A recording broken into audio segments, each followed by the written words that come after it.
কথায় আছে দুধের স্বাদ নাকি ঘোলে মিটে না, কিন্তু এমন একটা ঘোল আছে যেটা অনেক খাবারকে ছাপিয়ে যেতে পারে। হ্যাঁ বন্ধুরা, আমরা বলছি সিরাজগঞ্জের উল্লাপাড়া উপজেলার সলপের বিখ্যাত ঘোলের কথা। আমরা তিন বন্ধু ঈদের ছুটিতে গিয়েছিলাম সলপের ঘোল খেতে।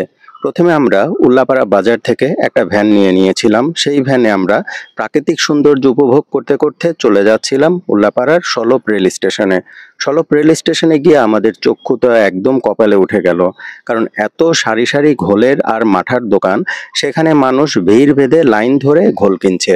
যদিও আমরা একটু দুপুরের দিকে গিয়েছিলাম, সেই জন্য হয়তোবা ভিড়টা একটু কম ছিল। তারপর আমরা দোকানে গিয়ে কথা বললাম। একটা দোকানে প্রতিদিন 600 থেকে 700 লিটারের ঘোল আর মাঠা বিক্রি হয়। এখানকার মাঠাগুলো আমরা খেয়ে দেখলাম। আসলে এই মাঠা না খেলে আপনারা তুলনা করতে পারবেন না অন্যান্য মাঠার সাথে। এখানে মানুষ বসে বসে মাঠা সাথে দই চিড়া, মুড়ি, মুরগি এগুলো খাচ্ছে। এর টেস্ট সত্যি অতুলনীয়, অসাধারণ।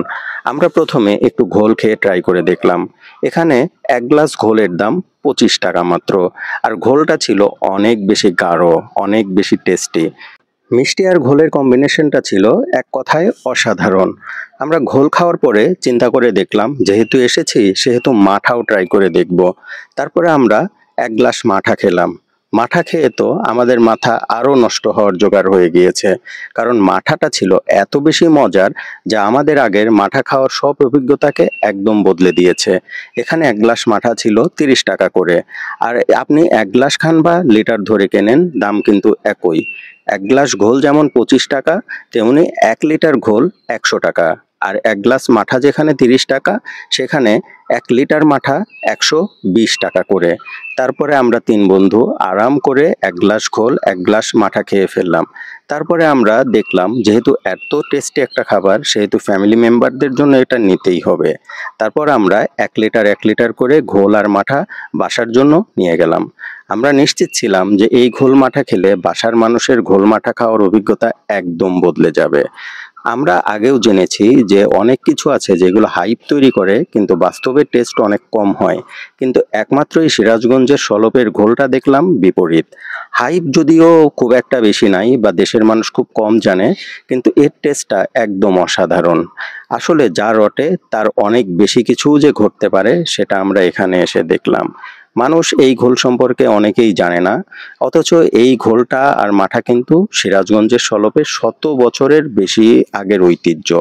এখানকার ঘোল মাঠার টেস্ট সত্যি অসাধারণ। আপনি এখানে না আসলে, এই ঘোল মাঠা না খেলে কিছুতেই বুঝতে পারবেন না যে এই ঘোল মাঠার স্বাদ আসলে কতটা বেশি, কতটা ইউনিক। আসলে এরা কিভাবে এই ঘোল মাঠা বানায় সেটা আমি জানি না, তবে এদের সাথে কথা বলে দেখলাম এরা প্রতিদিন সকালে গ্রাম থেকে ঘোল বানানোর জন্য দুধ সংগ্রহ করে। তারপর সেই দুধ সকাল থেকে জাল দেওয়া হয়।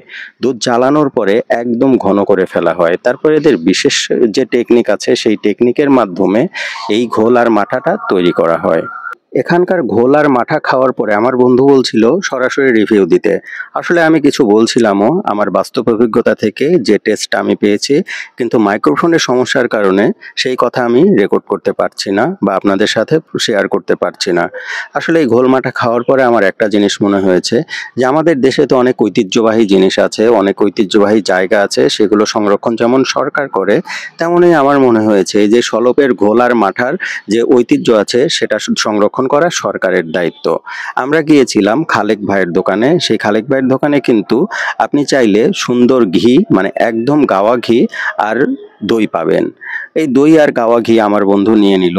তারপর টেস্ট করে দেখা হয়েছে বাসায় এসে, এর স্বাদ অন্যান্য ঘোল আর মাঠার চেয়ে অনেক বেশি ভালো, অনেক বেশি ইউনিক। তো বন্ধুরা, কেমন লাগলো আমার আজকের এই ভিডিও?